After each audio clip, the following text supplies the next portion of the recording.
तुमने देखा कि नहीं? और हम ये कहते हैं कि उनको देखने के बाद अब कुछ देखना ही शेष नहीं रह गया। देव देखी तो बालक तो अपन आंख कर आपके दोनों राजकुमारों को देखने के बाद अब ये आंखें शिथिल हो गई। जो देख ले भगवान को उसके नेत्र शिथिल हो जाते हैं। थके नैन लोग से भी देखे थक जाते हैं, शिथिल हो जाते हैं नेत्र, काम करना बंद, पलकें गिरना बंद कर देती हैं। जिन जिन ने भी देखा तूत कहते हैं कि तिनका कहिए नाथ की बुझी है, देखिए रवि की दीप कर लीने। अरे देव देखी तो बालक दो अपन आंख कर आवत दो। पत्रिका दिया महाराज, स्वयं पत्रिका लिए और पढ़ना प्रारंभ किया पत्रिका।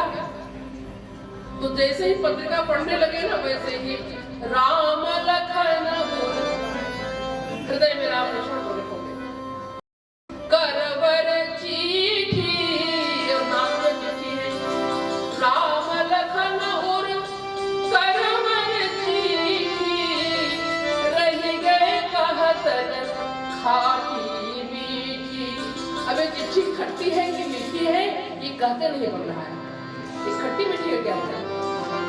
चिट्ठी भी खट्टी मीठी होती है क्या? पहले चिट्ठी आती थी, चिट्ठी का इंतजार हुआ करता था और अब तो मैसेज से ही बात हो जाती है।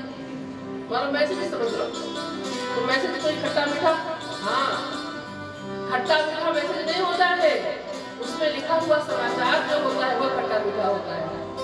तो कुछ खट्टे समाचार भी हैं और कुछ मीठे समाचार भी हैं। कुछ खाटी लगे कुछ मीठी लगे, कुछ खाटी लगे कुछ मीठी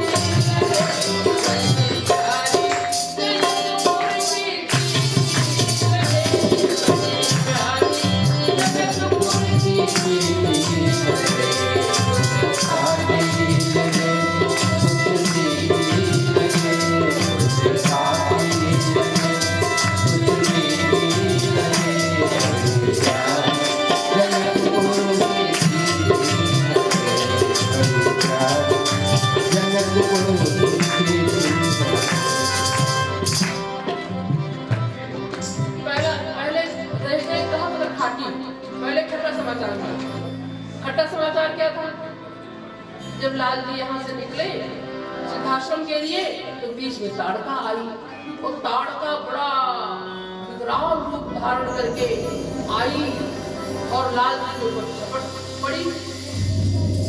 समाचार खट्टा लगा, महाराज दशरथ को समाचार खट्टा लगा। अरे राम राम, फिर क्या हुआ? अरे फिर क्या हुआ? लाल जी ने मार दिया, एक ही बाण में प्राण रह गए। मीठी लगी वो चिट्ठी, खट्टी तब लगी जब ताड़का दौड़ी और तब तक दूसरे ही क्षण एक ही बाण में मार दिया, मीठी लगी। अब फिर समाचार आगे बढ़ा तो सुबाहु आ गया, मारीच आ गया, हजारों राक्षस आ गए, ये विशाला को घेर लिया आकर के और लाल जी दोनों लाल जी अकेले पड़ गए। अरे राम राम, क्या हुआ होगा हमारे लाल जी का? खट्टी लगी। तब तक दूसरा ही समाचार नीचे इसका समाचार लिखा था। अरे क्या कहना है, आपके लाल जी ने पावक सर सुबाहु निमारा, अनुज निशाचर कटक सधारा। लाल जी ने सुबाहु का वध किया, पावक सर से उसको जला दिया, पानी से किनारे कर दिया। और छोटे सरकार तो बड़े तेज है, छोटे सरकार तो सब राक्षसों को मार गिराए। चिट्ठी मीठी लगी। इसके बाद समाचार लिखा था अहिल्या का उद्धार किया। क्या बात, बहुत अच्छा काम किया हमारे लाल जी ने। जनकपुर गए, धनुष तोड़ा, अच्छा समाचार लगा। तब तक फिर एक ठंडा समाचार आ गया। ठंडा समाचार क्या है? परशुराम बाबा आ गए, बहुत भाग कर आंख दिखाए, बहुत प्रकार से बहुत कुछ कहा उन्होंने। परशुराम बाबा जिन्होंने 21 बार क्षत्रियों का संहार किया, पृथ्वी को निक्षत्र बनाया जिन्होंने, परशुराम तो क्या हुआ? छोटे छोटे राजकुमार हमारे, अरे क्या हुआ? देख राम बल निज धनु दीना, कहीं जय जय जय रघुकुल केतु द्रुपद गए बड़े तब जय जयकार करते हुए जंगल चले गए, तपस्या करेंगे। बड़ा मीठा समाचार लगा। तो राम लखन मूरत करम रची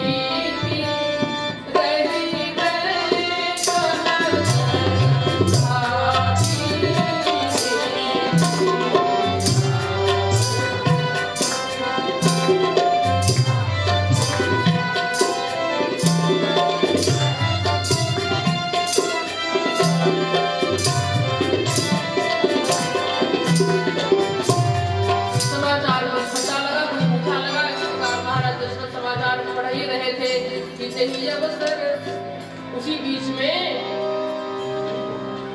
दोनों आगे खेलत रहे तहां सुपाई आए भरत सहित भाई।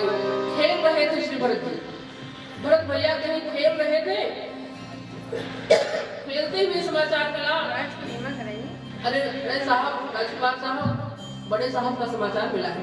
अच्छा, तुरंत खेल छोड़ करके अब यहाँ प्रश्न ये उठता है कि श्री भरत जी जो कि भगवान श्री राम के अनन्य अनुरागी, वो श्री भरत जी श्री राम से युक्त होकर के खेल कैसे खेल रहे हैं?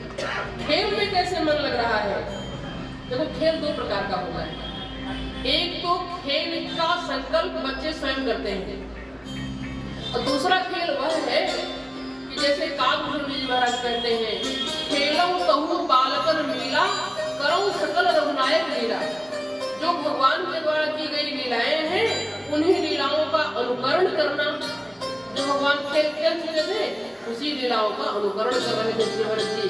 खेल नहीं रहे थे, राम जी के खेल को दोहरा रहे थे। उसी बहाने भगवान की याद आ रही थी, हमारे भैया ऐसा करते हैं, ऐसे खेलते हैं। तो इस प्रकार खेलत रहे तहां सुपाई आए भरत सहित भाई। और आते ही पूछा, कुशल प्राण प्रिय बंधु को हम कहूं कहले।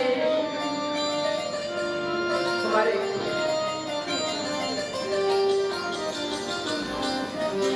प्राण प्रिय बंधु और किस देश में कहाँ है? सुन सने है मानी मानी वचन ताने वचन माझी मोहन नरेश। महाराज फिर से पत्र को पढ़कर सुनाते हैं। समाचार वशिष्ठ जी के पास गया, अब तैयारी होने लगी।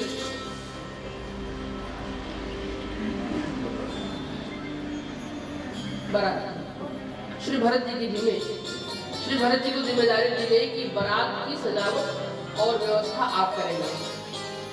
ऐसी सुंदर व्यवस्था किया श्री भरत जी ने कि युवक लोग जो हैं उनका समाज अलग चलेगा,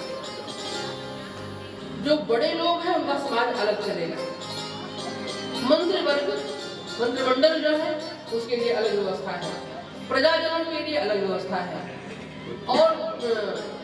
और महाराज दशरथ और महर्षि वशिष्ठ के लिए एक जैसा रथ बनाया गया।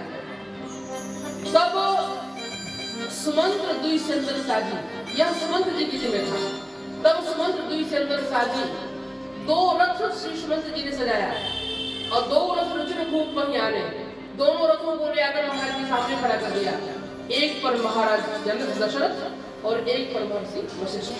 गुरुदेव, राजगुरु और राजा दोनों के लिए एक समान व्यवस्था होनी चाहिए।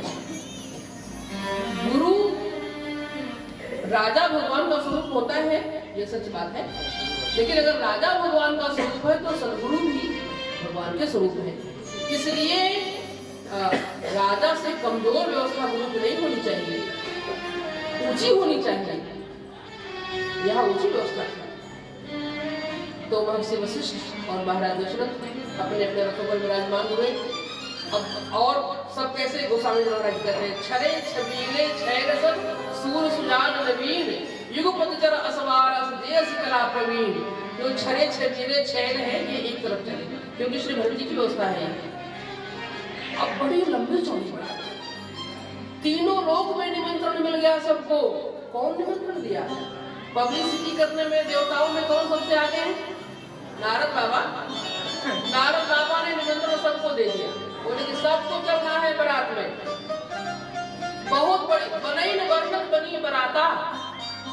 कथावाचक लोग कहते हैं कि बारात शब्द का प्रयोग नहीं, बराता शब्द का प्रयोग है, मतलब बहुत बड़ी बारात है। बने वर्णन बनी बराता, बारात निकली अयोध्या से। अब अयोध्या से नेपाल जनकपुर जाना है।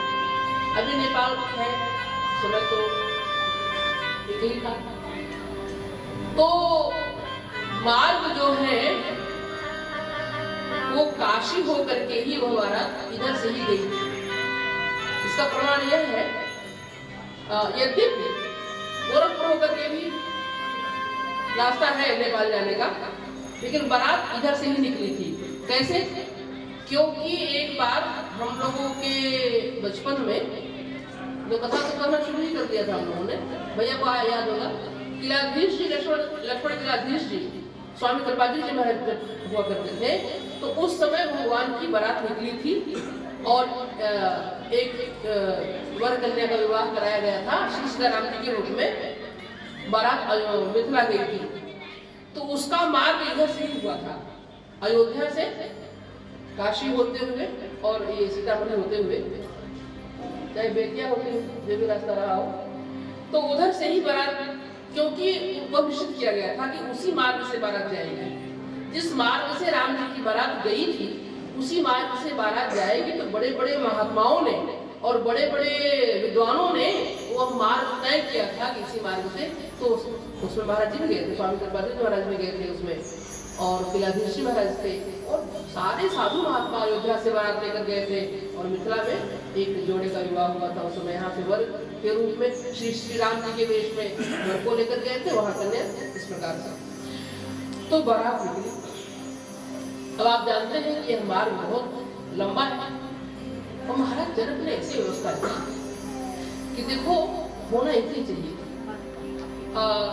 जब कन्या पक्ष के लोगों को पता लगे कि बारात किधर से आ रही है, तो अभी भी लोग मार्ग में जहां तहां जलपान की व्यवस्था तो करा ही देते हैं। महाराज जनक ने सोचा कि बारात आएगी, महाराज दशरथ, रघुकुल मणि महाराज दशरथ की बारात आएगी, बारात लेकर आएंगे, तो बीच बीच में कुछ नदियां भी पड़ती हैं, उन नदियों को पार कैसे करेंगे? तो महाराज जनक ने तुरंत पुल बनवा दिया बिना टेंडर के। टेंडर पास हो, प्रक्रिया पूरी हो तो बहुत दिन लग जाएगा। आवत जान भानुकुल केतु सरितर जनक बधाए सेतु। महाराज जनक ने सेतु पुल का निर्माण करा दिया, इस पर क्या है महाराज, ऐसी व्यवस्था की। लेकिन एक दिक्कत खड़ी हो गई बारात में, लंबी चौड़ी बारात। अब काशी से बारात से अयोध्या जी से बारात निकली, तो रास्ता यही रहा होगा सुल्तानपुर जौनपुर होकर के काशी, काशी से इधर गाजीपुर बक्सर होते हुए जो राम जी के जाने का रास्ता था, वही रास्ता बारात का भी था। तो महाराज सुल्तानपुर बारात आई, जौनपुर आई, तो जब नगर के लोग मिलते थे तो बारातियों से पूछते थे कि भैया ये जुलूस कहाँ जा रहा है? उनका अरे जुलूस मत कहो, ये बारात है। अच्छा बारात है, तो बारात में दुल्हा कहाँ है? तो बोले कि ये दुल्हा गड़बड़ बात है, अब ये कैसे कहे दुल्हा ससुराल में बैठा है? पहले से ससुराली में बैठे, दुल्हा जी ससुराल में बैठे हुए कैसे कहे? तो सुमंत जी के पास बात की, मंत्री जी कैसे बात बोलेगी? तो सुमंत जी दौड़े दौड़े दशरथ जी के पास गए, महाराज जी बड़ा गड़बड़ हो रहा है। क्या गड़बड़ हो रहा है? बोले कि लोग पूछ रहे हैं कि बारात में दुल्हा कहाँ है, क्या बताए? तो महाराज दशरथ ने कहा कि ऐसा करो कि जब आगे कोई पूछे तो बोल दो दुल्हा पीछे, और कोई पीछे पूछे तो बोल दो दुल्हा आगे निकल गया। तो अब जौनपुर से इधर बाबतपुर तक बात निपट गई, मैंने बनारस में निपट गया होगा। अब आगे जब गाजीपुर की ओर बारात चली तो लोगों ने कहा कि एक तो आगे से पूछे तो पूरा देख करके आया, बोला नहीं हमने देखा, दुल्हा नहीं है बारात में, बताओ दुल्हा कहाँ है? तब फिर वो सुमंत जी आए महाराज दशरथ के पास, दशरथ जी से कहा महाराज अब क्या करें, तो एक तो पूरा निरीक्षण ही कर गया। तो महाराज दशरथ ने कहा, वो गए गुरु जी के पास, गुरु जी से पूछा गुरुदेव ये गड़बड़ हो गया। क्या गड़बड़? बोले कि लोग पूछ रहे हैं कि दुल्हा कहाँ है। लोग तो पूछेंगे, तो बताइए ना इसका समाधान जाएगी। पूछेंगे ऐसा करने से काम नहीं चलेगा, बताइए समाधान क्या है। तो महाराज दशरथ ने कहा एक काम करो, क्या करें? बोले भरत को दुल्हा बना दो। तो महाराज दशरथ ने कहा कि बना तो दें, लेकिन भरत को दुल्हा बनाने में दो दिक्कत है। भरत जी को दुल्हा बना दें, लेकिन श्री भरत जी को दुल्हा बनाने में दो दिक्कत है। पहले दिक्कत ये है कि भारत नेपाल के बॉर्डर पर अगर चेक हो गया तो हल्ला हो जाएगा, डुप्लीकेट दुल्हा जा रहा है, नंबर 2 का दुल्हा जा रहा है, तो वहां फंस जाएंगे। और दूसरी बात ये है कि भरत जी दुल्हा बन करके जाएंगे, बिना दुल्हन के वापस आएंगे, तो इनके मित्र इनका उपहास करेंगे। तो महर्षि वशिष्ठ ने कहा कि दोनों समस्याओं का समाधान मैं बता दे रहा हूँ, बताइए। तो गुरु जी ने कहा कि पहली बात तो ये है कि भरत अगर दुल्हा बनते हैं तो भरत को कोई पहचान ही नहीं पाएगा कि डुप्लीकेट दुल्हा है, कोई नहीं पहचान पाएगा। अरे जब माताएं नहीं पहचान पाती हैं तो किसकी हिम्मत है? अरे भरत राम ही की अनुहारी, सहसा लगी न सकहि नर नारी, कौन पहचान पाएगा? कोई पहचान नहीं सकता है। इसलिए एक समस्या का समाधान हो गया कि नहीं पहचान पाएगा कोई। ये आप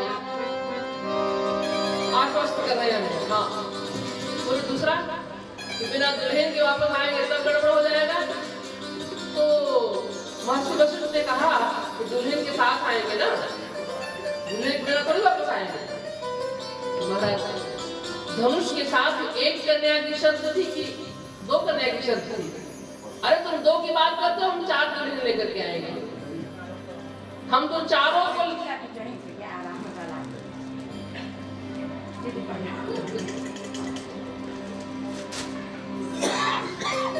बोले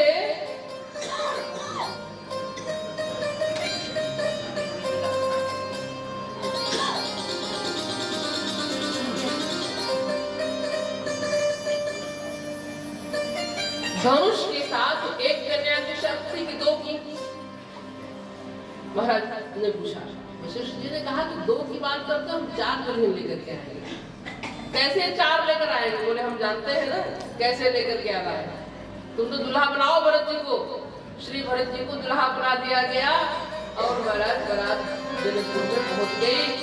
जब बारात जनकपुर पहुंची तो श्री किशोरी जी को पता लगा कि बहुत बड़ी बारात आई, जाने से बारात को आई। नगर में बारात आ गई। आप जानते हैं कि बेटी को सबसे अधिक चिंता पिता के सम्मान की होती है। बेटी को सबसे अधिक चिंता पिता के सम्मान की होती है। उन्हें लगा कि कहीं ऐसा न हो कि हमारे पिताजी की व्यवस्था छोटी पड़ जाए। तब जानी सी बारात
पूर आई, कछुने महिमा प्रगट हृदय से मेरी सब सिद्धि बुलाई, सिद्धियों को बुलाया। सिद्धियां आकर के सामने हाथ जोड़कर खड़ी हो गई। हृदय से मेरी सब सिद्धि बुलाई और भूख को हम नहीं कर बैठाई। जाओ, महाराज दशरथ बारात लेकर के आए, उनकी बहुराई करना है, मेहमानी करना है। सब से आयस अगनी गई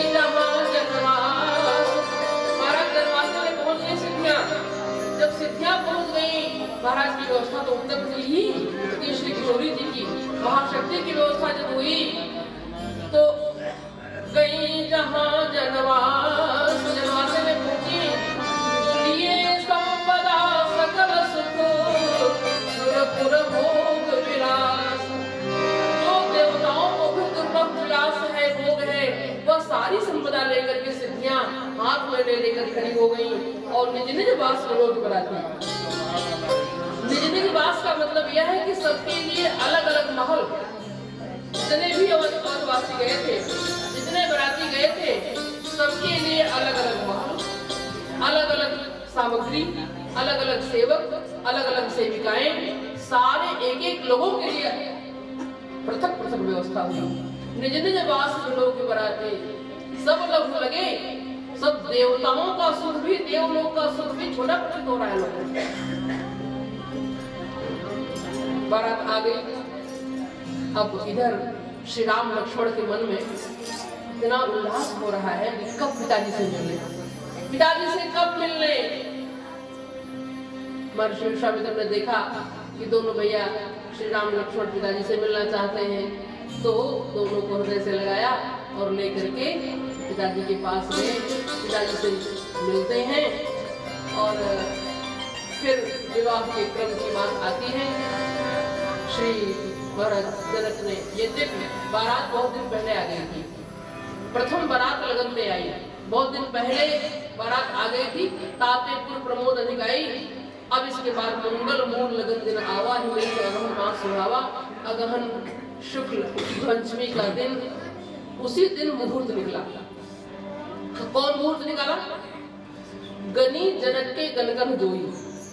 जनक जी के जितने ज्योतिषी हैं उन सभी ज्योतिषियों ने मिलकर, अच्छा बताइए कि दक्षिणायन सूर्य जब रहते हैं तब कोई मंगल कार्य होता है, लेकिन राम जी का विवाह दक्षिणायन में हुआ।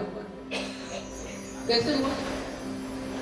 राम जी का विवाह दक्षिण, अब तो होने लगा, शायद राम जी के बाद ही परंपरा चली होगी, पर उत्तरायण में ही सारे मंगल कार्य होते हैं। जब बारात लगन से पूर्व आई ही थी तब उत्तरायण कब रुक जाते लोग? एक महीना तो खरवास पता ही था, पूस का महीना, फिर बाद में तो उत्तरायण हो जाते हैं, कभी कभी पूस में भी उत्तरायण हो जाते हैं। तो फिर दक्षिणायन में भगवान का विवाह कैसे हुआ? असल में इस समय सूर्य दक्षिणायन को रहते ही, मतलब कुछ पूस और अगहन, अगहन में तो पक्के में रहते हैं, परंतु उस साल उत्तरायण हो गए थे। जब राम जी का विवाह हुआ तो कैसे उत्तरायण हो गए? बोले जैसे ही भगवान श्री राम धनुष तोड़े तो भरे भुवन घोर कठोर रव रवि बाजी सभी मार।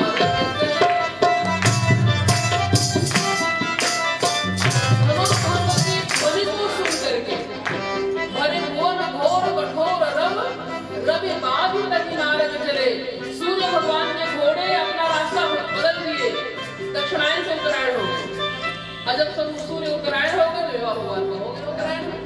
राम जी का विवाह तो उत्तरायण में ही हुआ। तो ज्योतिषियों ने विचार किया और भगवान ब्रह्मा जी जो है वो भी लग्न पत्रिका लिख दिए और पठे तीन नारद संसोई, नारद जी के हाथ से ब्रह्मा जी ने भेज दिया। गनी जनक के गणगण जोई, तो जो जनक जी के ज्योतिषी लोग जो मुहूर्त निकाले थे वही मुहूर्त ब्रह्मा जी भी लिख करके भेजे। तो गनी जनक के गणगण जोई, कहीं ज्योतिषी आहि विधाता, ओहो ब्रह्मा जी ज्योतिषी भी है। ज्योतिषी लोग बड़े खुश हुए इस बात को समझ करके, देख करके, पढ़ करके कि ज्योतिषी ब्रह्मा ज्योतिषी भी है।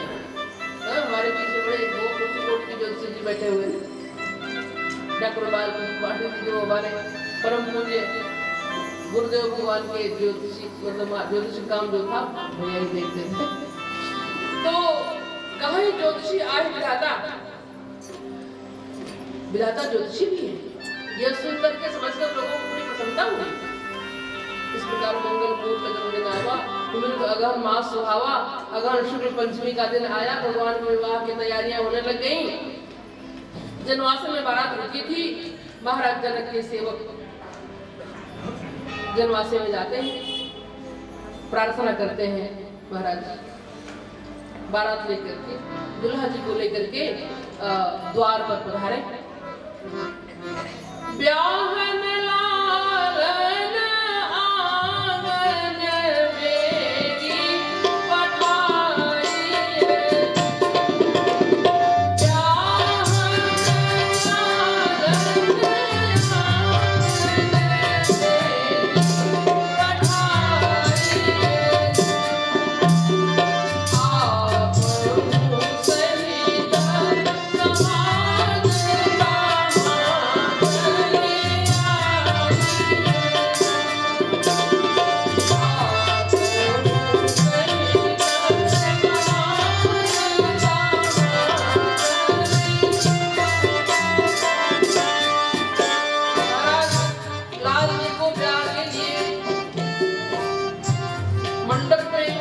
आंगन मेरी पठाई, आप सहित समाज अकेले नहीं, संपूर्ण समाज के साथ आप भी पधारे, ऐसा हम लोग महाराज की ओर से निवेदन करने के लिए आए हैं। इतना जब महाराज जनक के सेवक गए हैं बुलाने के लिए, तो कौशलपति कर देख समाजू, जब कौशलपति महाराज के समाज को देखा तो अति लघु लगे कि नहीं सुन राजू, देवराज इंद्र का समाज बहुत छोटा होने लगा। बोले आप पधारे, बड़ा सुंदर आपका समाज है, लेकिन एक कमी है आपके समाज में। कमी क्या है? तो सेवकों ने कहा कि समधिन को नहीं लाए,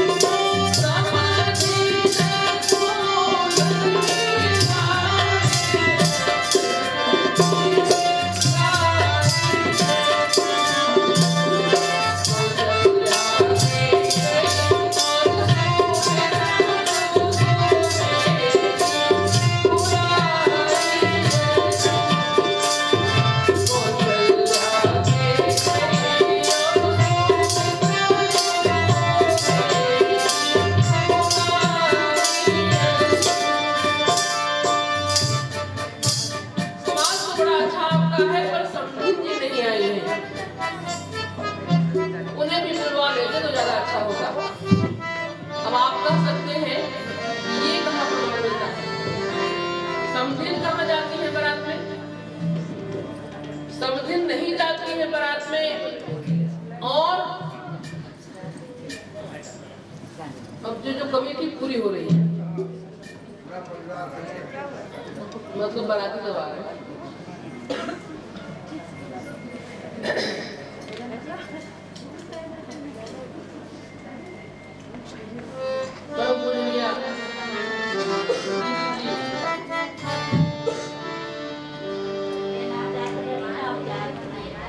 मंचासी होने ही वाली है।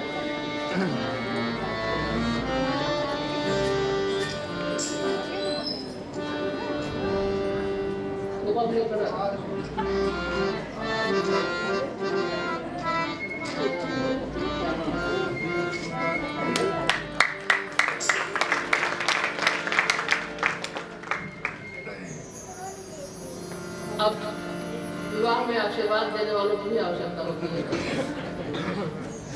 दीदी पधारी है, ये गोपाल सुंदर को और हमको दोनों को कथा सिखाने वाली यही है, जैसे गोपाल सुंदर को सिखाया हमको। तो महाराज जनक के सेवकों ने कहा कि महाराज समधिन जी नहीं आई, समधिन को नहीं लाए, सुयश्री में गाइए। तो आप कहेंगे समधिन कहाँ जाती है बारात में? अब उस समय तो जाती ही नहीं थी। तो अध्यात्म रामायण में इसका प्रमाण मिलता है। अध्यात्म रामायण में महाराज जनक ने महाराज दशरथ जी से कहा कि महाराज ये लोग विवाह करने तो आए नहीं थे, श्री राम लक्ष्मण तो विश्वामित्र जी के साथ आ गए थे, यहाँ धनुष तोड़े, विवाह सुनिश्चित हो गया। तो अब जब दूल्हा घर से निकलता है तो बहुत सारी रस्में घर पर हो जाती है, होती है, हल्दी हल्दी तो घरे पर होती है। इसलिए हमारा निवेदन है कि माताओं को ले आइए, माताएं भी पधारे और जो रश्म घर वाला होता है वो यहाँ हो जाएगा। माताएं आई जनकपुर में। अभी भी जनकपुर में दशरथ महल बना हुआ है ना भाई? जनकपुर में दशरथ महल है। तो जहां दशरथ महल है वह पूरी एरिया महाराज दशरथ को सौंप दी गई। अपने निवास के साथ अपने जो मुख्य परिकर आपके हैं उनके साथ आप वहां विराजमान हो जाएं और जो रश्में घर वाली होती है वो सारी रश्म राम जी की वहां होनी चाहिए। तो सारा रश्म वहां हुआ। तो अब ये सेवक क्यों कह रहे हैं समझन को नहीं लाए? अब ये कह रहे जनवासे में क्यों नहीं ले आए? वो वहां क्यों रह गई? जो बात ये हो रही जनवासे की बात हो रही है। समझन को नहीं लाए कौशल्या के कई और सुमित्रा जी को बेगी बुलाए, जल्दी से बुला लीजिए उन लोगों को भी। इस प्रकार से हास परिहास के साथ प्रमाणों के साथ दुल्हा जी को तैयार किया गया। और अब सेवक पूछते हैं कि सरकार आप द्वार पर चलना है तो द्वार पर आप कैसे चलेंगे? पालकी में चलेंगे कि घोड़े पर चलेंगे? तो आप जानते हैं 2 बार दुल्हा आता है, एक बार द्वारचार के लिए और दोबारा विवाह के लिए। तो अभी द्वारचार के लिए बुलाने आए हैं। तो बोले कि आप कैसे चलना पसंद करेंगे, पालकी में कि घोड़े पर? तो राम जी बोले, लक्ष्मण जी बोले घोड़े पर। तो सेवकों ने कहा सुन लो दुनिया वाले, सुन लो, पहले तो पैदल पधारे बिना पालही के। इसी जनकपुर में पैदल आ गए बाबा जी के साथ कमंडलू लेकर के। पहले तो पैदल पधारे बिना पालही के।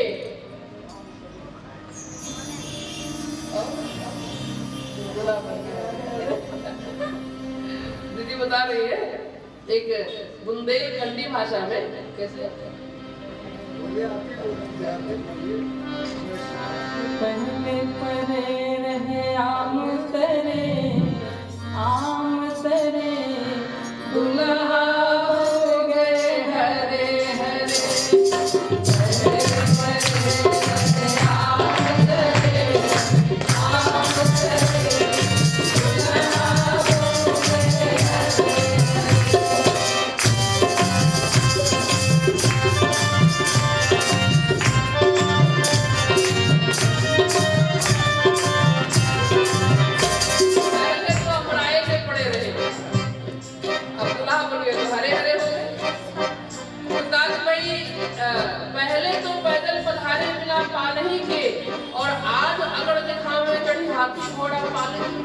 हाथी घोड़ा पालकी की मांग कर रहे हैं। अब तो हमारे रिश्तेदार हो गए हैं तो इनकी मांग पूरी करनी ही पड़ेगी। घोड़ा आया, क्या सुंदर छवि घोड़े की है। सारे देवता भगवान का विवाह देखने के लिए आए। कामदेव आया तो कामदेव ने भगवान से कहा कि मैं विवाह देखना चाहता हूँ आपका, देख लो। सब लोग देख रहे हैं तुम भी देख लो। नहीं, सामना नहीं कर सकता आपका, छिप कर देखना चाहता हूँ। तो राम जी ने कहा तो घोड़ा बन जाओ। कामदेव घोड़ा बन गया। गोस्वामी जी महाराज कहते हैं कि जनुबाजी वेश बनाई मन सिंह राम हित रति सोहई।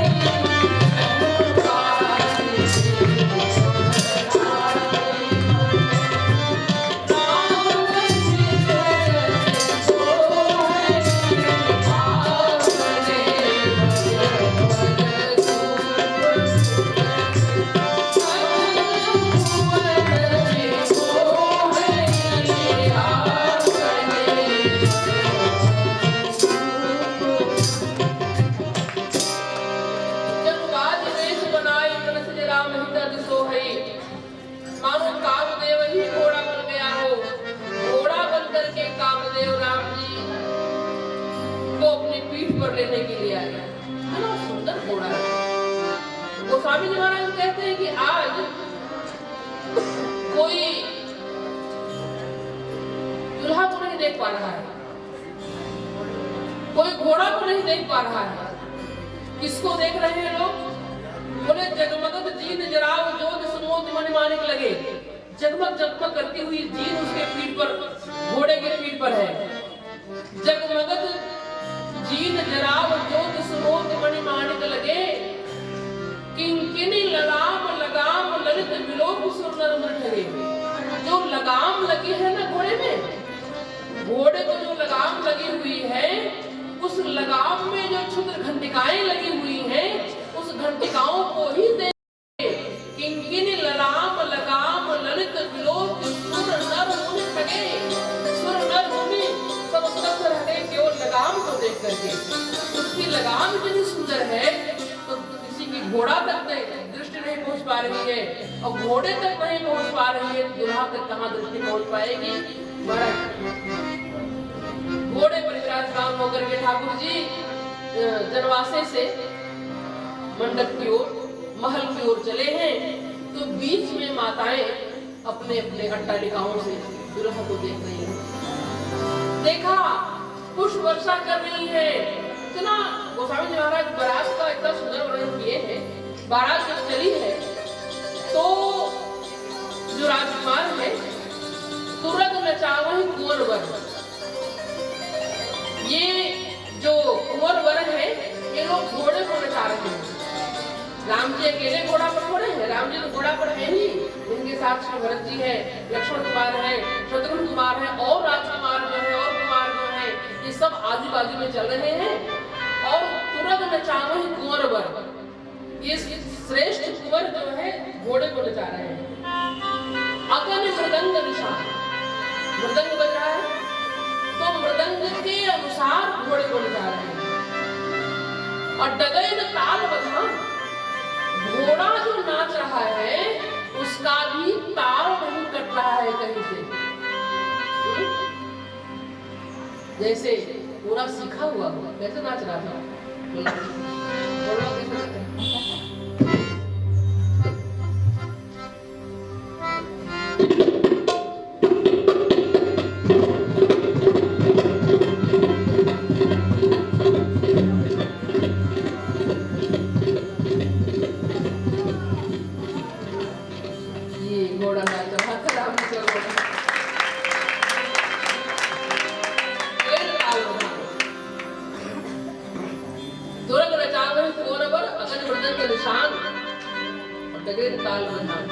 ऐसे घोड़ा नचाते हुए और बड़े आनंद के साथ भगवान निकले हैं महल के लिए। सखियां ऊपर से फूल बरसा रही हैं। एक ने कहा, सिया प्यारी के सजन तुझे मार सजन, सिया प्यारी के सजन तुझे मार सजन, सिया प्यारी के सजन तुझे मार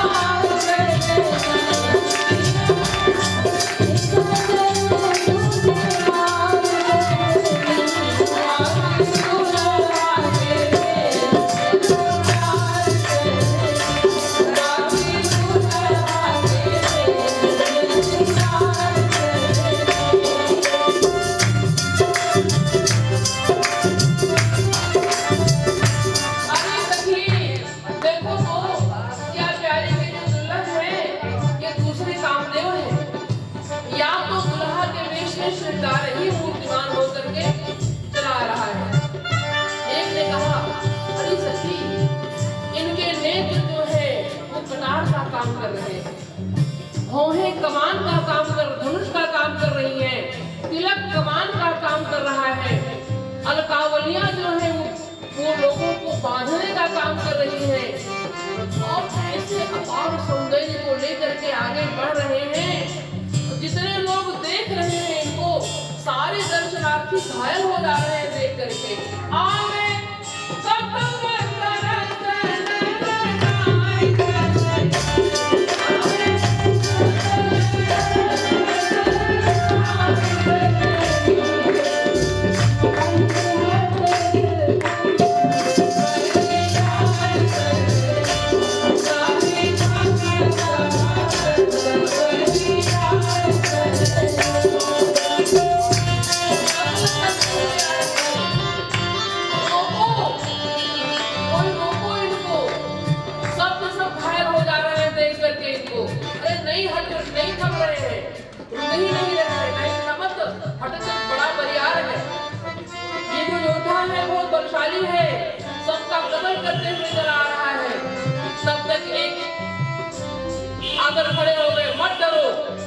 कैसे न डरे, इतना बड़ा योद्धा सामने आ रहा है, कैसे न डरे।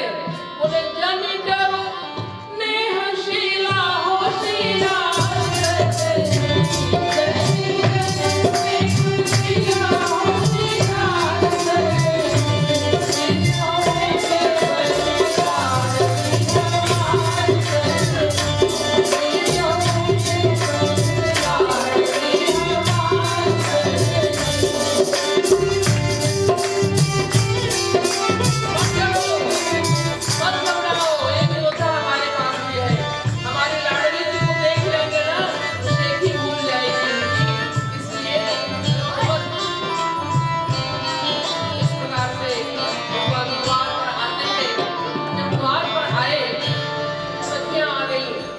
उतारने के लिए, परीक्षण करने के लिए, परीक्षण होता है ना, परीक्षण करने के लिए, आरती उतारने के लिए सखियां आई, माताएं आ गई। तो अभी बैठे हैं घोड़ा पर, तो घोड़े पर आरती थोड़ी ना होगी, उतरने की तब होगी। तो एक ने कहा उतारना तो है कि इनको, लेकिन थोड़ा हास परिहास के साथ उतारा जाए, बड़ी तपस्या के बाद मिले हैं, ऐसे थोड़ी मिले हैं।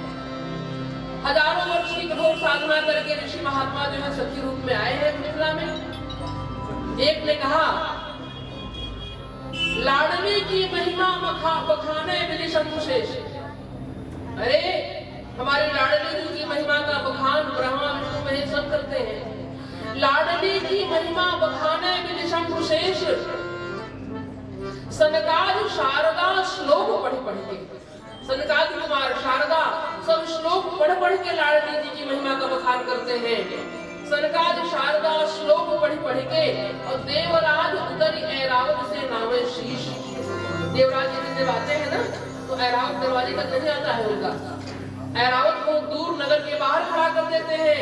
देवराज उतरी ऐरावत से नावे शीश, त्यागी पादुका स्तोत्र पढ़ के, अपने पादुका से वही छोड़ करके स्तोत्र पढ़ के हमारे लाडली जी की महिमा का बखान करते हैं। उसी दरवाजे पर देखो तो तहा कैसे ढीठ चारों लाल रघुवंश के, उनके दरवाजे पर आए हैं ये। तहा कैसे ढीठ चारों लाल रघुवंश के, अकड़ी के बैठे आए पालकी में चढ़ के, ये पालकी में घोड़े पर चढ़ करके आए हैं। अरे नारायण आरती उतारो, उतारो आरती, लेकिन कैसे? नारायण आरती उतार के उतारो, पहले इनको उतारो तब इनकी आरती उतारो। नारायण आरती उतार के उतारो, ना तो बढ़े आसमान में गुमान शान चढ़ के, गुमान बढ़ जाएगा उतारो पहले इनको। अब सखियों ने कहा सरकार उतर जाइए, बिना उतरे तो काम करेगा नहीं। तब तक लक्ष्मण जी को दृष्टि गई। लखनलाल जी तो परशुराम बाबा के सामने भी बोल गए थे, बहुत कुछ जनक बाबा के सामने बोल गए थे, सब बातें याद आ गई। सखियों ने कहा कचरत पान मंद मंद मुस्कान, पान खा कर आए। कचरत पान मंद मंद मुस्कान, मुख करत कमाल छवि रेशमी रुमाल की। रेशमी रुमाल लेकर के लक्ष्मण जी आए। सखियों ने कहा कि सरकार यह सौभाग्य मिथिला में ही मिला आपको। जब बैकुंठ में थे तो हजारों फण थे आपके, हजारों पर आपकी मोहर नहीं लगी होगी कभी, और पान खाने को नहीं मिला होगा आपको। यह सौभाग्य तो मिथिला में ही आपको मिला है। कचरत पान मंद मंद मुस्कान, मुख करत कमाल छवि रेशमी रुमाल की। बोलिए विचार ना तो होए शिष्टाचार खूब, लीजिए विहार गति आरती के थाल की। सरकार एक बार आरती का थाल देख लीजिए। बोलिएगा मत यहाँ, बोलिए विचार, बहुत बोलते हैं आप लोग। बोलिए विचार ना तो होए शिष्टाचार खूब, लीजिए निहार गति आरती के थाल की। तो आरती का थाल देखिए, लक्ष्मण जी ने देखा तो क्या क्या था, रोली मोली पान सुपारी वो सबकी थाली में रहता है। तो लक्ष्मण जी बोले यही तो है।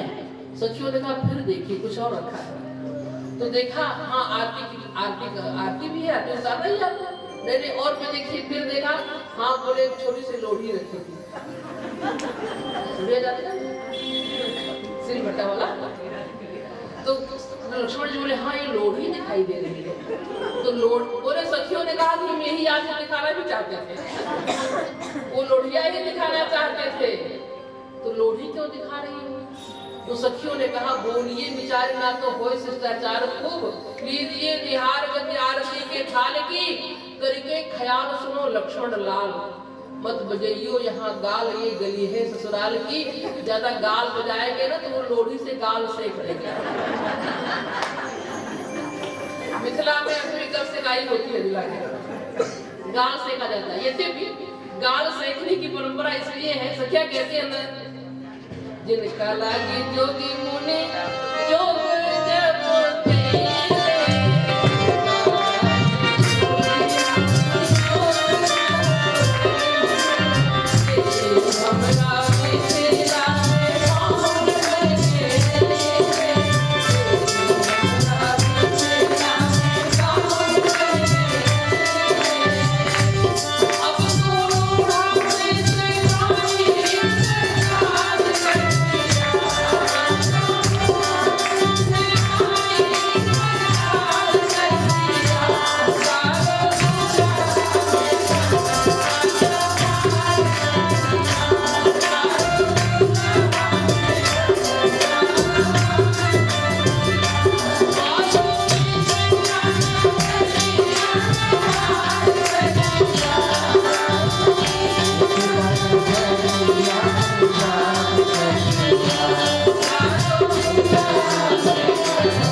गाल को फेंकते हैं इसलिए कि कहीं नजर गुजर लगी हो तो उतर जाए नजर।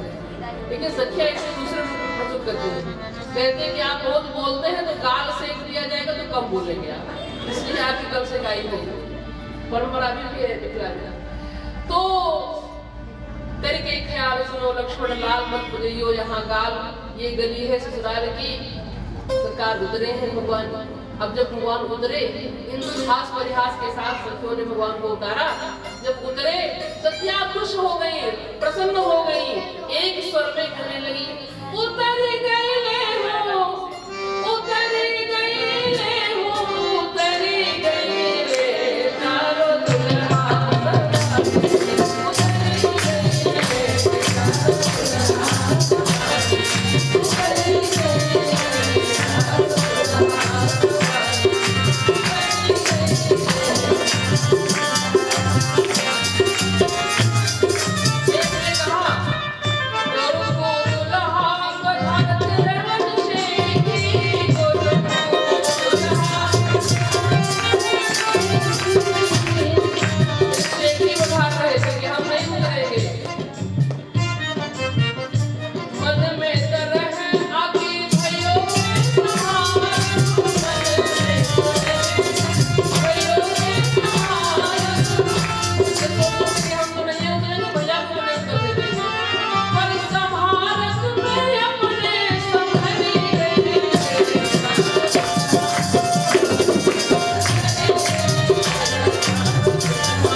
मिथिला की जो रस्म है बाकी रस्म तो जो हर जगह एक ही होती है और वैदिक रीति तो हर जगह एक होती है। वैदिक रीति में तो कोई अंतर नहीं है कहीं के विवाह में और कहीं के भी कार्य में, परंतु लौकिक रीति जो होती है उसमें क्षेत्र प्रधानता होती है। तो मिथिला में दो रस्में ऐसी हैं जो कि हम लोगों के यहाँ से अलग भिन्न है। एक तो गाल सेकने वाली जो बताया आपको और दूसरा वहाँ कन्या निरीक्षण विधि होती है।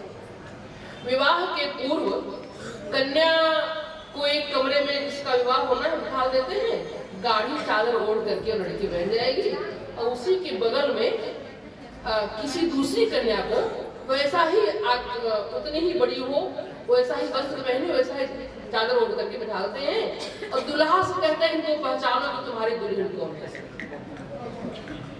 तो अब ये तो मुश्किल काम है।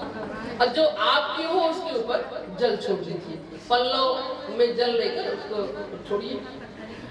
तो वहां तो 4 कन्याएं थी, इसलिए अलग से किसी को बिठाने की जरूरत नहीं थी। लेकिन सखियों ने क्या किया कि 3 तो राजकुमारियों को बिठाला और चौथा एक लड़का बिठा दिया वहां पर। वैसा ही वस्त्र पहनाकर गाढ़ी चादर उठाकर के बिठा दिया। अब चारों लाल जी आए तो चारों के हाथ में पल्लव दिया और जल, और दे करके सखियां लाल जी से निवेदन करती हैं कि दीन्ही कमल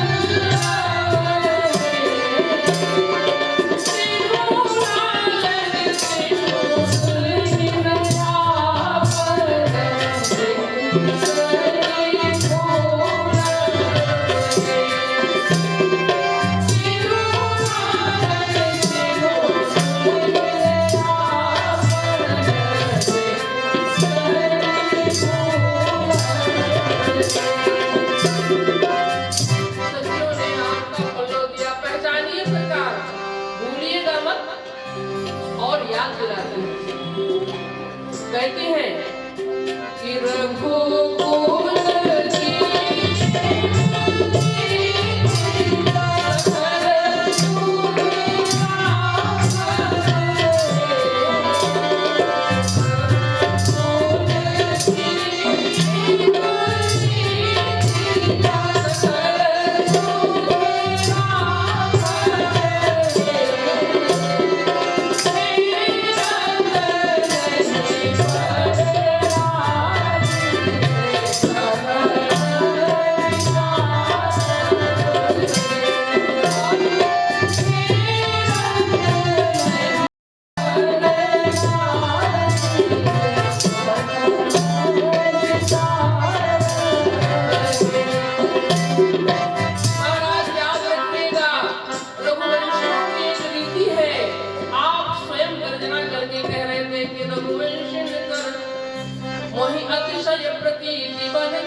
पल्लव छोड़िएगा, कहीं दूसरे पर पल्लव पड़ जाए।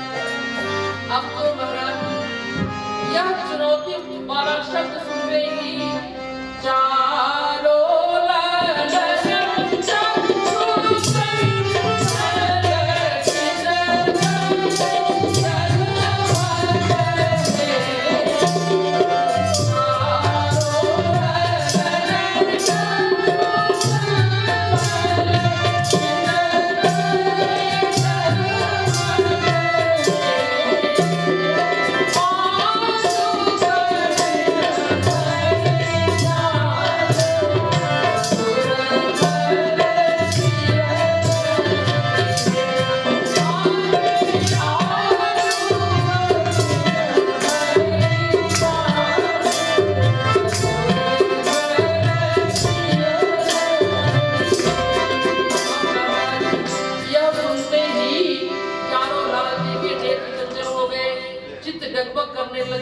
आज तो बड़ी कठिन जांच हो गई।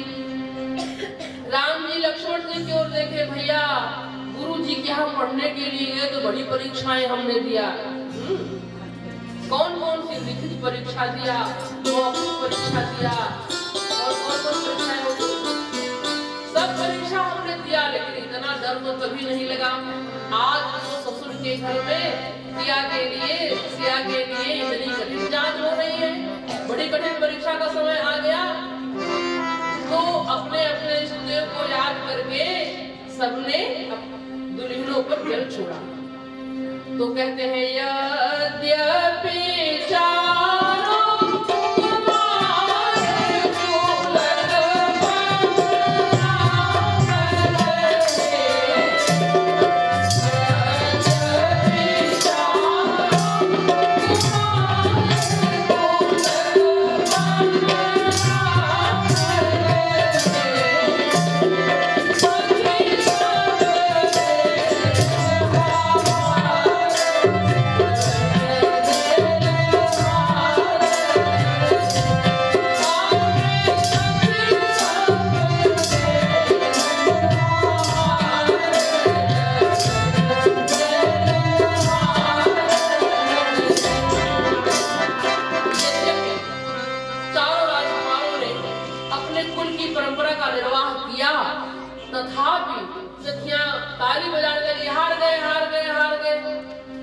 लक्ष्मण बोले कैसे हार गए, दिखाओ हमें, दिखाओ कैसे हार गए।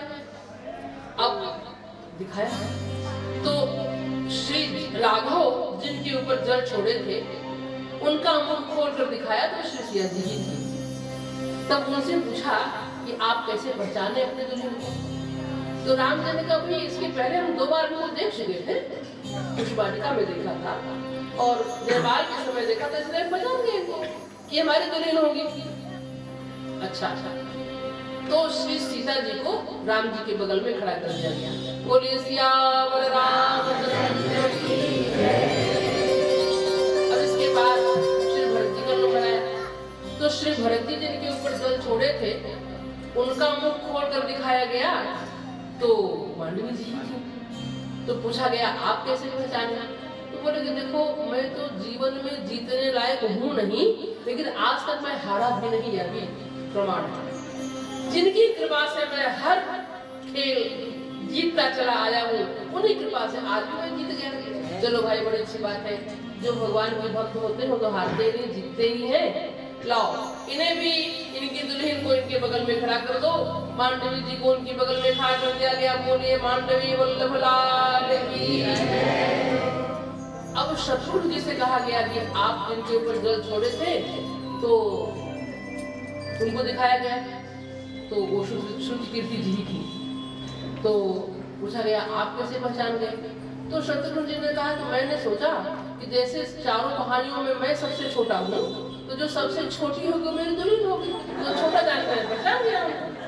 अच्छा बड़ा अच्छा पहचान आपकी है। तो शत्रुघ्न जी के बगल में श्री श्रुति कीर्ति जी को खड़ा कर दिया गया। बोलिए श्रुति कीर्ति वल्लभ लाल की। अब बारी आई लक्ष्मण जी की। तो लक्ष्मण जी से सखियों ने कहा कि राजकुमार साहब जैसे आप बहुत तेज है ना, वैसे आपकी दुल्हन भी बहुत तेज है, तो आप एक काम करिए कि आप खुद उनका मुख देख लीजिए। तो लक्ष्मण जी को लगा कि सबका मुख तो ये लोग दिखाएं और हमारे दुल्हन का मुख हम देखें। तो लक्ष्मण जी बड़े संकोच में पड़ गए। सखियों ने कहा कोई बात संकोच की बात नहीं, आप देख लीजिए, बहुत अच्छी है वो, तो लेकिन थोड़ी तेज है इसलिए हम लोगों को डर लगता है उनसे, तो आप उनका मुंह खोल के देख लीजिए। और ये था वो लड़का जिसको बिहार। तो अब जैसे ही लक्ष्मण के मुख खोले तो दाढ़ी में घुस मारा लक्ष्मण को तो अपना चादर वादर फेंक करके मुरला जी को अलग बैठा दिया है लोगों ने। अब उस लड़के को बिठा दिया था तो लड़का चादर वादर फेंक करके लक्ष्मण जी का गला पकड़ के झूल गया। बोला दुल्हा ले ले चलियो हमरो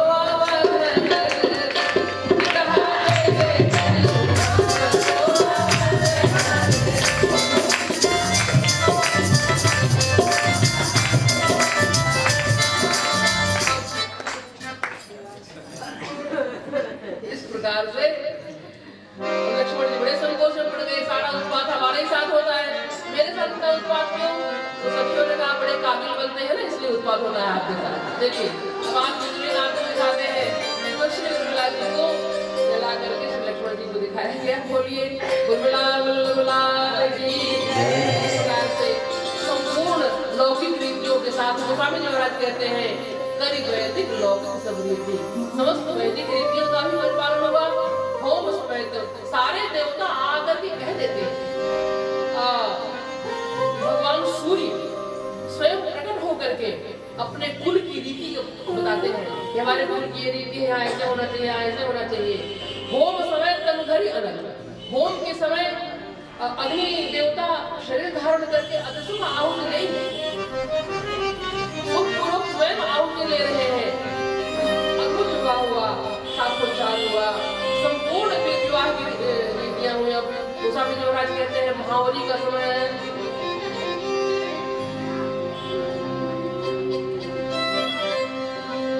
गठबंधन हुआ भगवान का।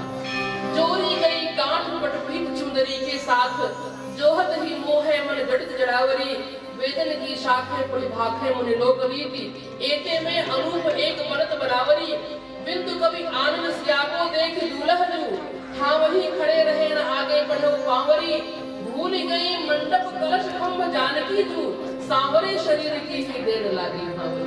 श्री सिया जी सांवरे शरीर की भावरी देने लग गई। और इधर गठबंधन हो गया, भावरी का समय आया। गोस्वामी जी महाराज कहते हैं कुंवर कुंवरी कलहारी रे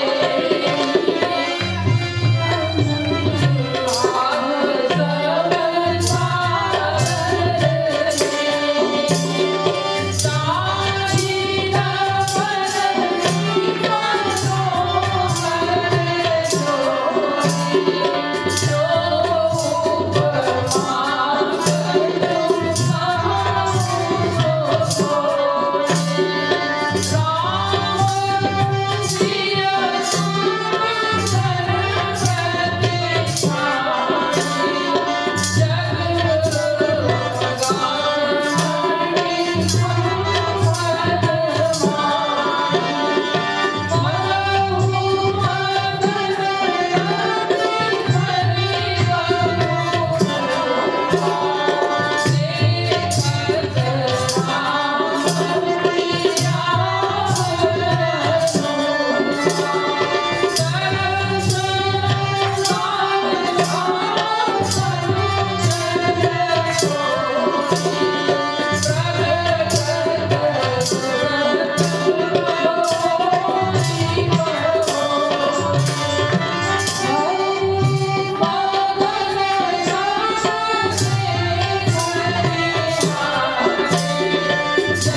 फूली ना समात लगी मोतिया की चरिया फूली ना समात लगी मोतिया की चरिया सत विषु मरिया रे रानी सुख बरकत विषु मरिया रे चारों दुनिया मरिया चारों दुनिया चंद सोहनी दुलहिया गरिया चंद सोहनी दुलहिया गरिया चारों दुल्हा हमारिया चारों दुल्हा हमारिया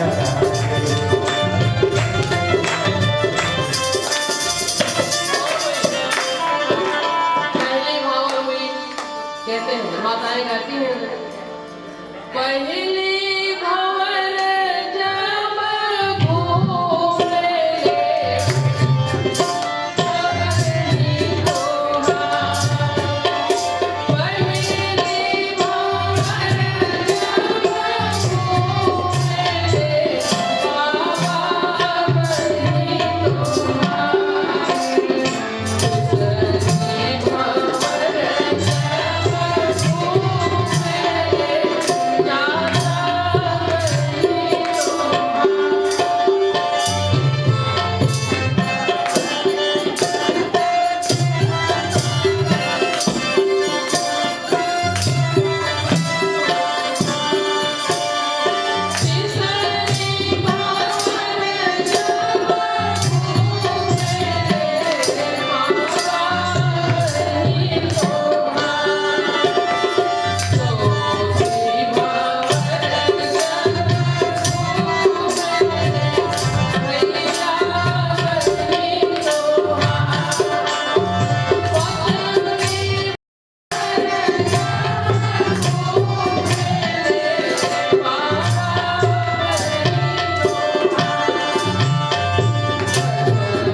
बहुरूपा जिस खंभे के सामने भगवान श्री सीताराम जी महाराज पधारते हैं वहाँ उनकी परेशानी आती है तो लगता है कि कामदेव और रति एक उपमा गोस्वामी जी महाराज दिया मनहु मदन धरी बहुरूपा वहाँ से जाते हैं तो वो मूर्ति छिप जाती है दूसरे खंभे के सामने वहाँ मूर्ति प्रकट हो जाती है बड़ा भय मदन सब देखे निहारे। अब महर्षि वशिष्ठ के आदेशानुसार सिंदूरदान का समय आया।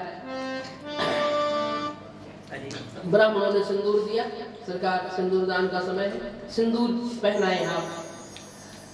तो गोस्वामी जी महाराज ने इतनी सुंदर उपमा दिया है, अरुण पराग जलज धरिणी के शशि भूष अहिलोभ अमीके।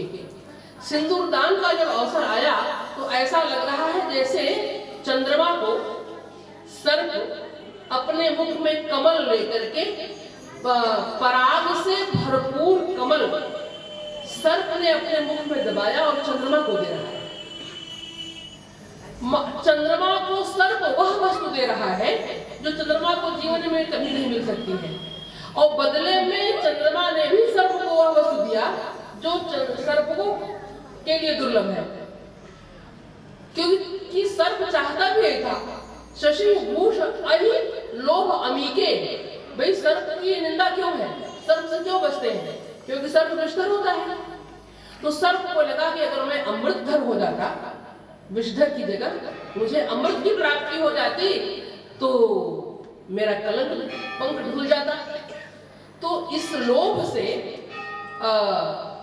सर्प ने सोचा कि चंद्रमा को कमल प्रदान करूंगा, और चंद्रमा को कमल मिल भी जाए तो पराग वाला कमल नहीं मिलेगा, क्योंकि पराग उसी कमल में होता है जो खिला हुआ कमल हो, और चंद्रोदय होते ही कमल संकुचित हो जाता है। इसलिए वह भी दुर्लभ वस्तु दे रहा है। तो यहाँ कौन चंद्रमा है और कौन सर्प है?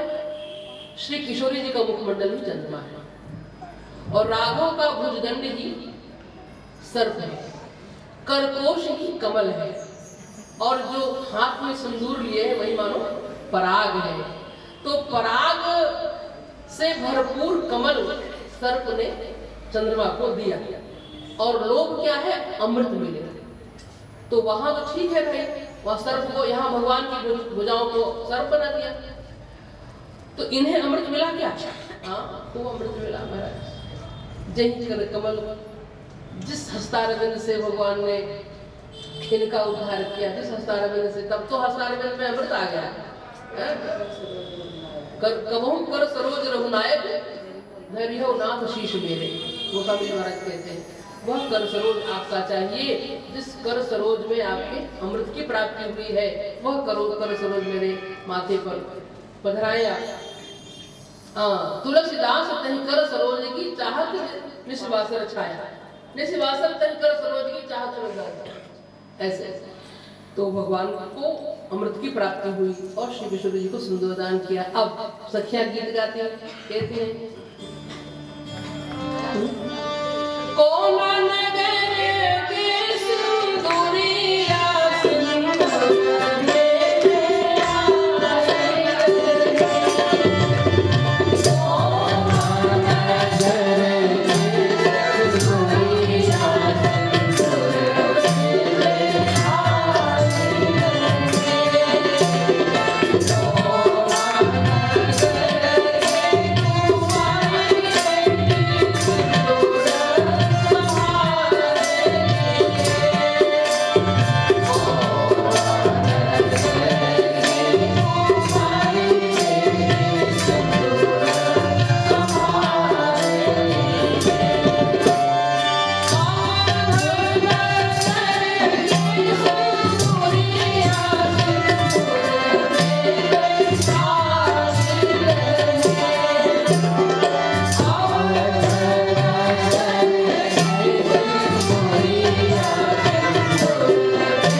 दशरथ भय मुदित अवधपति सकल बसुर समेत निहारी, जनु पाए महिपाल मणि क्रियन सहित फलचारी, जनु जीव उरचारी अवस्था विवर सहित विराजही, सुंदरी सुंदर वर्ण सब सह एक मंडप राजही।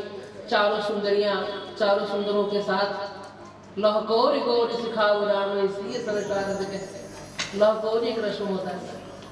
हम ये सब बात कल करेंगे क्योंकि टाइम बहुत हो गया, इसलिए सब रस्म हुआ। इसके बाद विवाह साधन संपन्न हुआ, भगवान कोहबर में गए हैं। मिथिला वासियों का यह मानना है, उनकी यह मान्यता है कि ठाकुर जी कोहबर से निकले ही नहीं, कोहबर में ही रहेगा। क्योंकि वो ये सुनने को तैयार नहीं कि हमारी लाडली जो आगे वाली लीला में सम्मिलित हुई हो राघव भी, तो हम दुर्लभ वेश के ही उपासक वो लोग हैं। यह भी हो सकता है कि ठाकुर जी एक रूप से मिथिला में रह गए हों, एक रूप से अन्य लीलाएं करने के लिए अयोध्या आए हों, पर कथा के अनुसार तो भगवान अयोध्या आए ही है। शेष चर्चा हम लोग कल करेंगे। आज ही शब्दों के साथ वाणी को विराम। चारों दुल्हा के जय, चारों दुल्हन की जय, चारों दुल्हा की जय, चारों दुल्हन की जय,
अधर्म का प्राणियों में विश्व का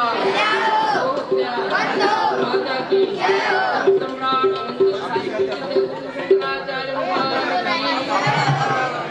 श्री जगदम्बा महारानी की, बाबा विश्वनाथ की, श्री गौरी केदारेश्वर भगवान की, श्री चिंतामणि गणेश भगवान की, श्री हनुमान जी महाराज की, श्री गोस्वामी तुलसीदास जी महाराज की। पार्वती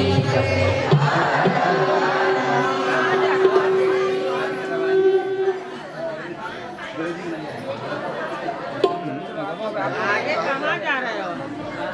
नहीं होगा, बम्बा बोल रहा है, सुनाई देगा ना, होगा ना।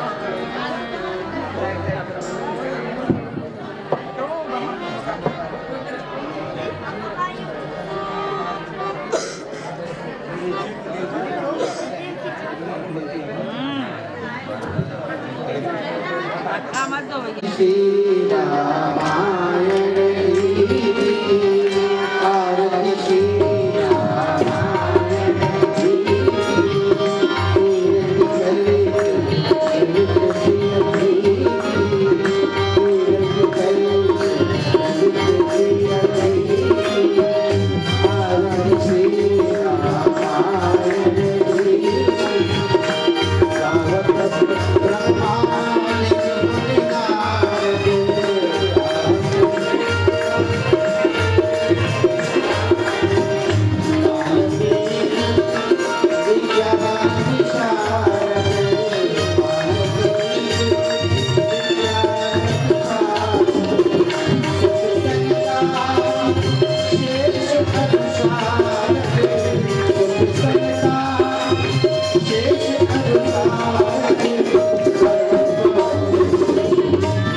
सभी लोग प्रसाद लेकर के ही जाएं।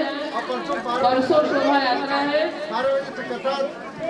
परसों की कथा 12 बजे प्रारंभ हो जाएगी, 2 बजे खत्म हो जाएगी। 2 बजे भगवान का अभिषेक, उसके बाद शोभा यात्रा बड़ी भव्य निकलने वाली है। शोभा यात्रा में सभी लोग निश्चित रूप से पधारें।